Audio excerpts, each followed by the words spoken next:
I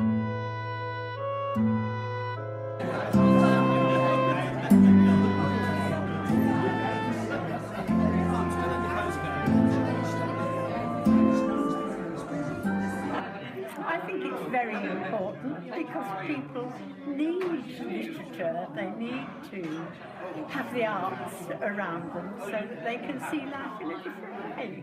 The popularity of this particular event and all of the things that we've got coming during the week is testimony to the support that this town gives to the things that are important to most of us, particularly in terms of helping our young people and those perhaps who might not be quite so able in being able to take advantage of literature in the widest sense. Thank you.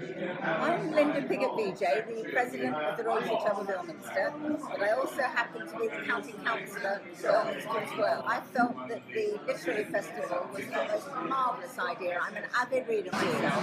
I've many years now been involved in children's education, both as a school governor and also in my capacity in the County Council as Chairman of the Corporate Parent Board, which is responsible for all of the homeless children in Somerset.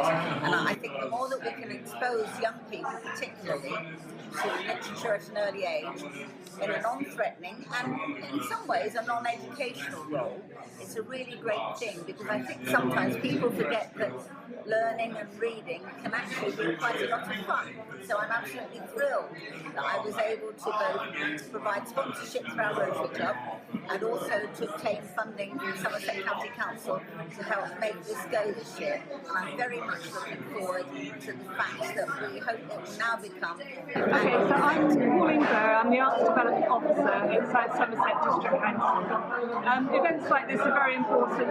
Not only does it encourage people to enjoy books and literature, but it also brings communities together. Why do you think the festival is important? Because I think that people should read, they learn from reading. I was an avid reader as a child and still am, and I think we need to encourage young people to use libraries and to read. Hello, I'm Claire Roten, the head teacher at Greenfield First School in the town. The Literary Festival is so important because literature, books or speaking or any written word brings out a magic for children. It's a chance to escape into a fantasy, to find out what they want to do in the future, or just a chance to enjoy. So for that reason, Greenfield's celebrating with the Literary Festival and looking forward to hosting the Poetry Recital competition. We're supporting Ilminster Literary Festival 2016.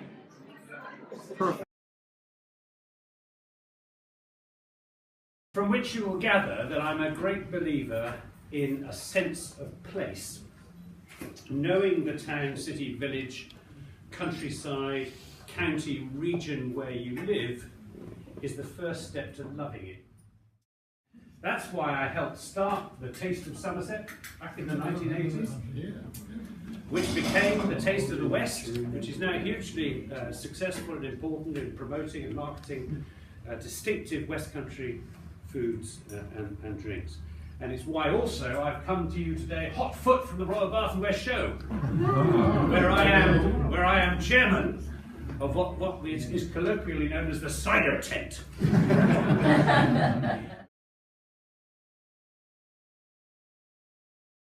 So, literature with a sense of place is just another branch from that same tree.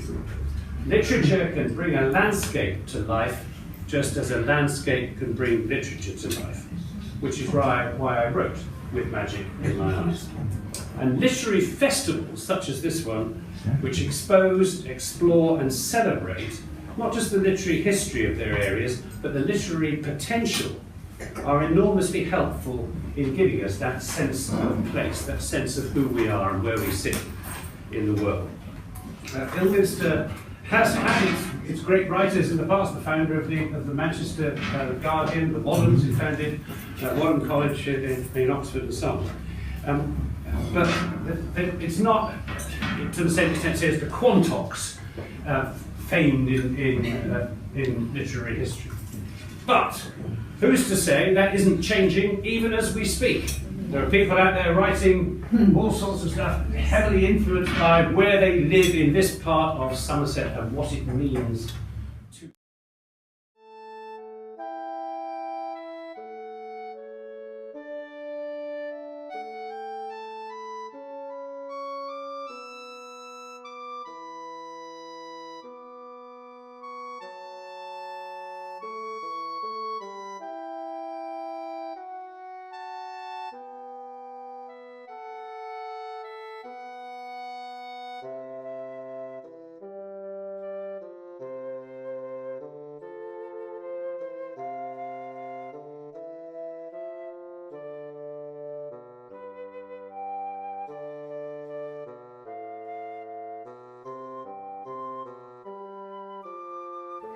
My name's Rebecca Newman and I'm a bookbinder, restorer and conservator.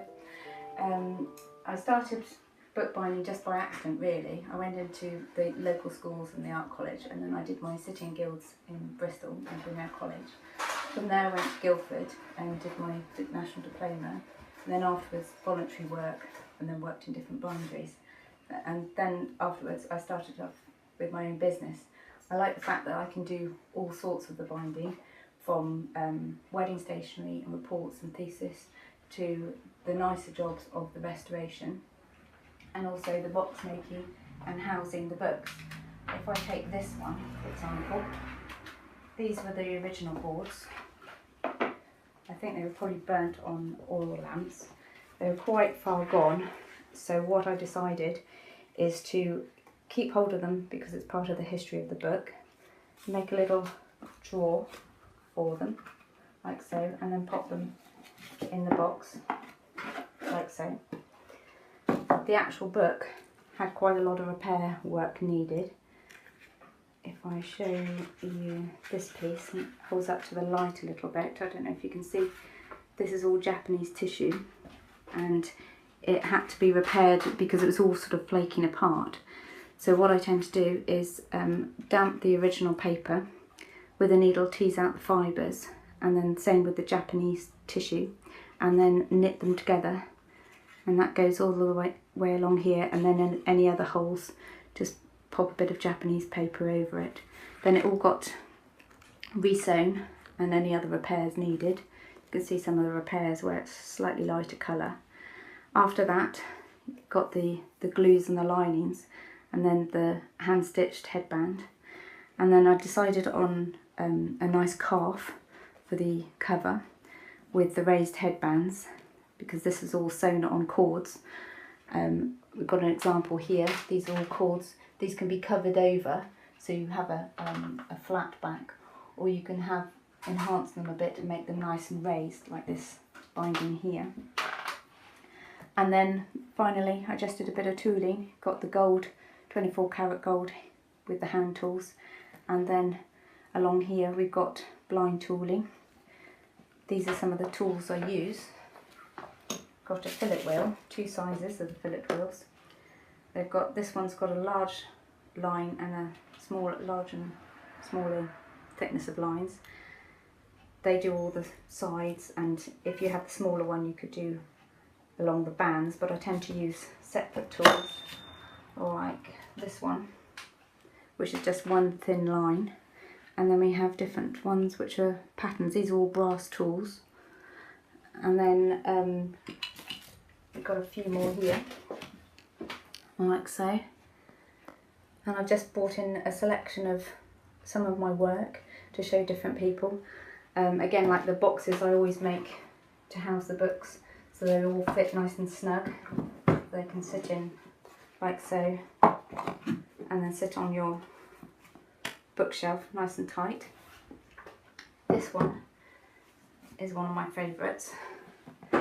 I made all the tools for all the sort of hearts and the flowers for this one.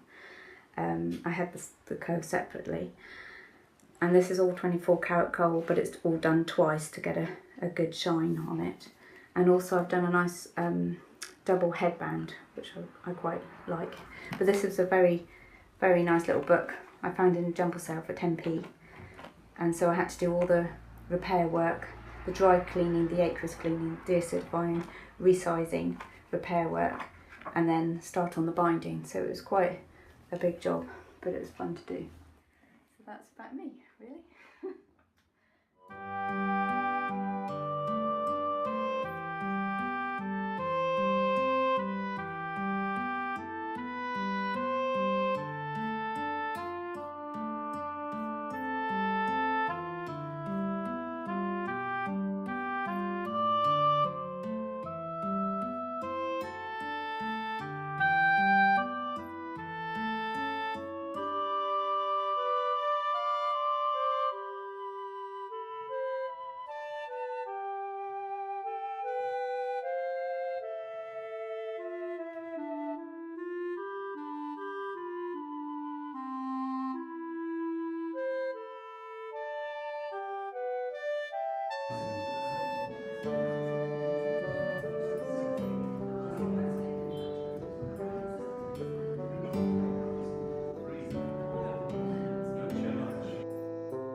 Hello, I'm Paul Tulin, and I'm glad to be here at the Ilminster Literary Festival, and I'm going to talk about my crime writing.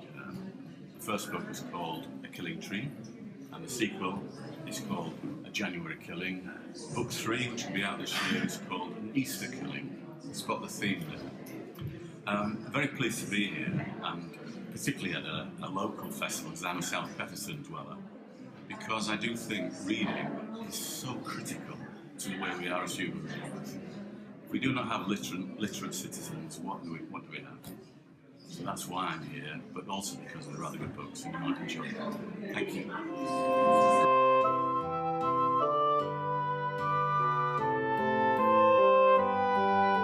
That he's now taken up writing fiction.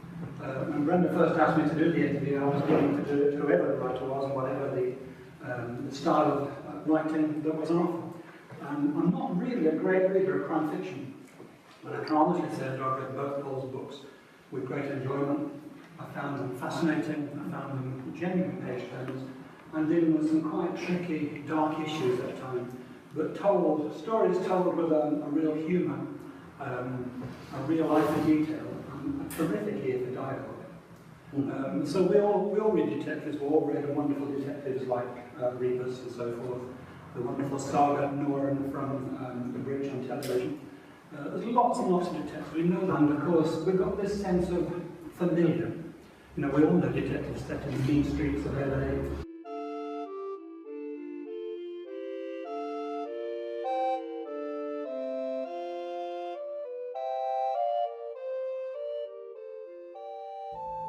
So I'm here today with Richard Godden, illustrator, and here's an example of some of his work.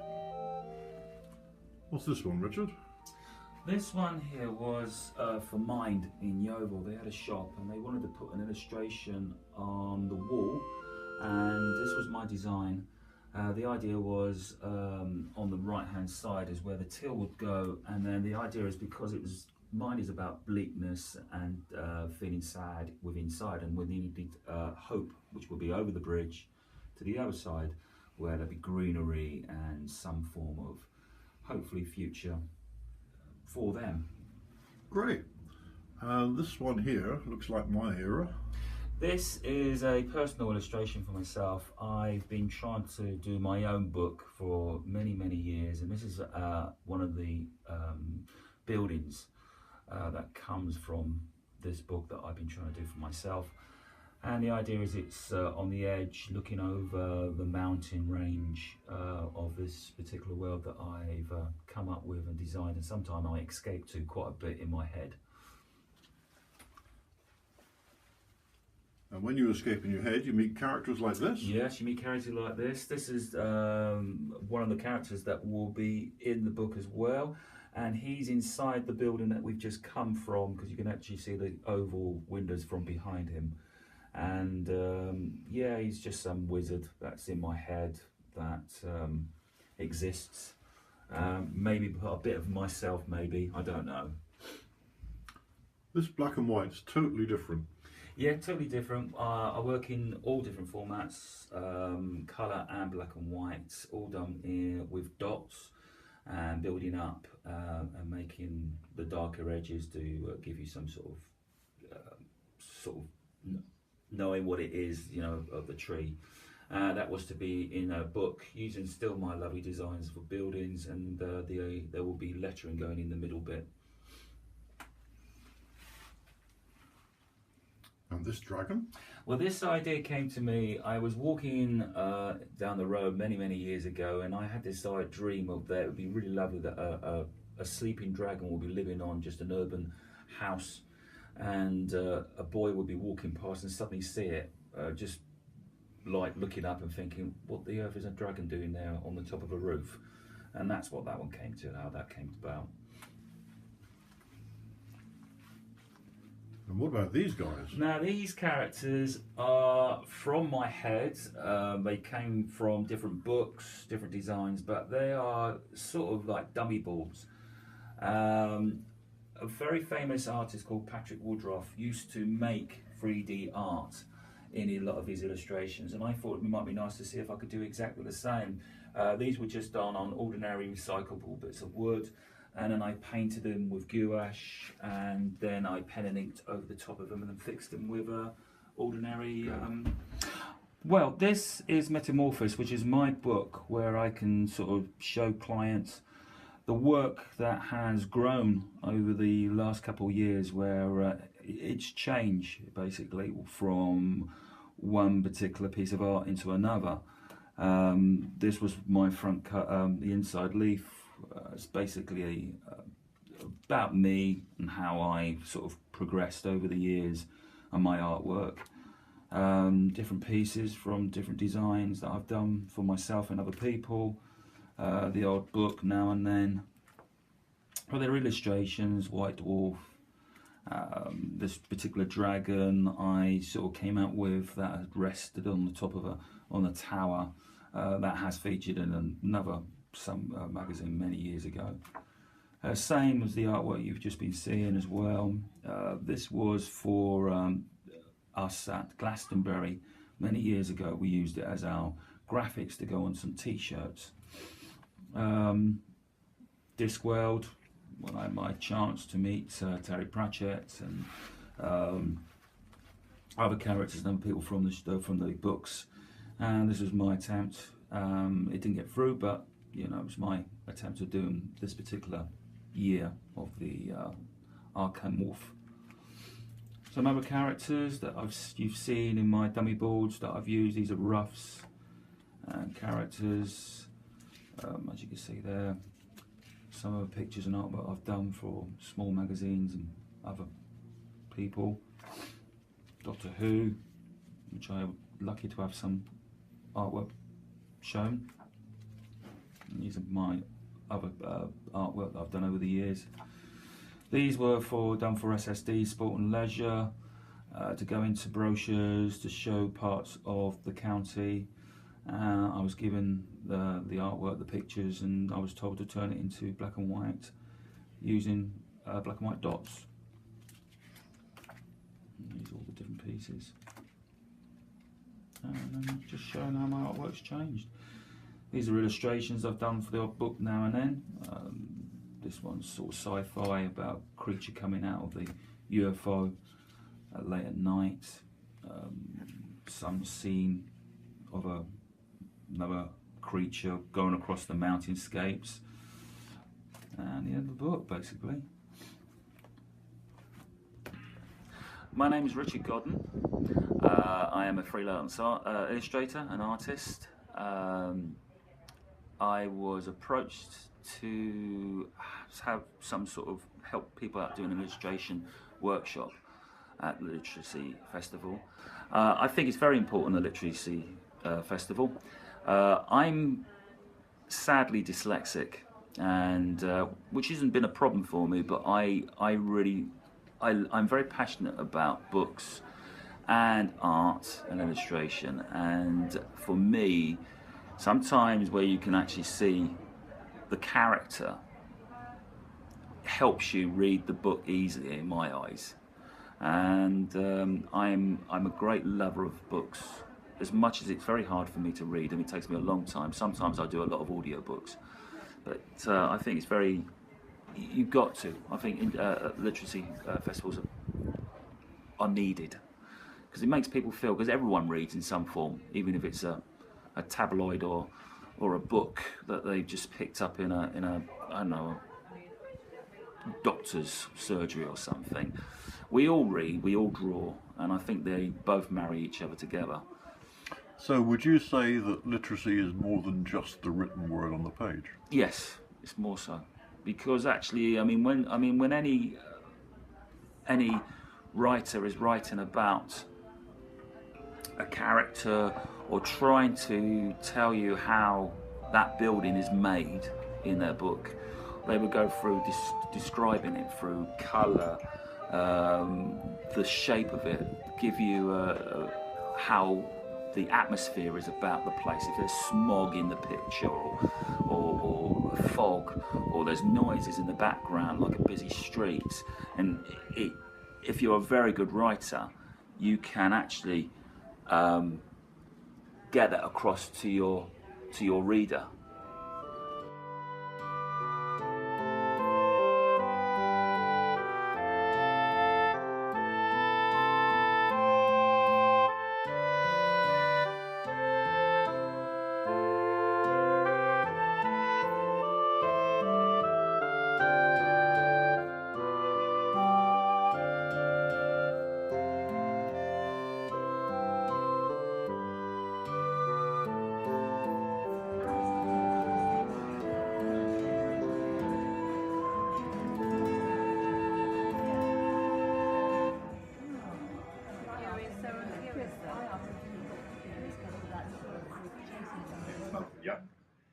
This evening I am interviewing Anne Whitaker.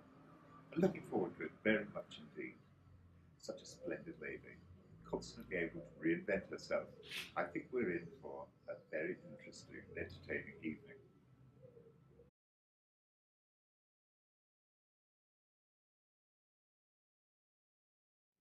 Good evening, Anne. Good evening. Would you care to tell us what you're talking about tonight?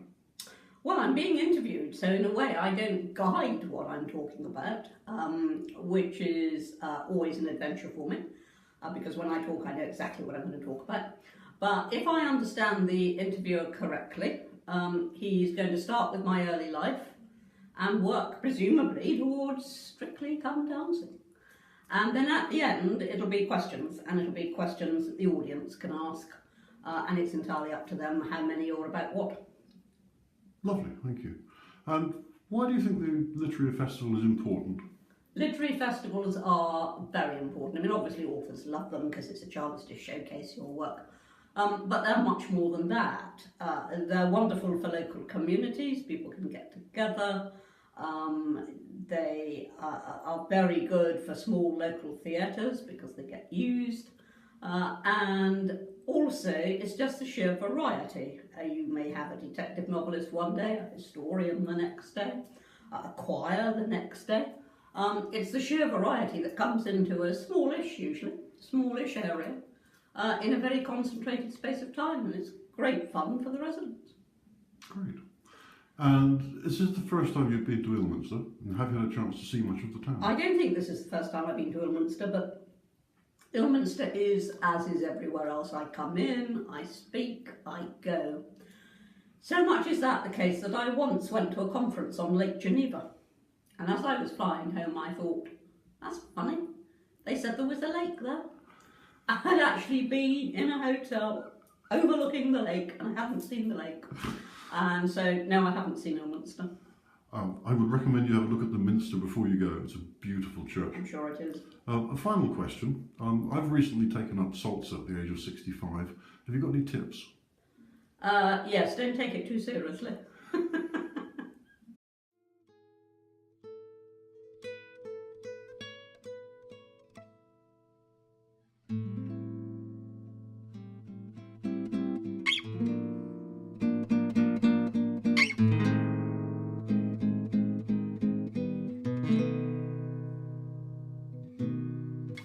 Cloud Dragon by Eric Finney.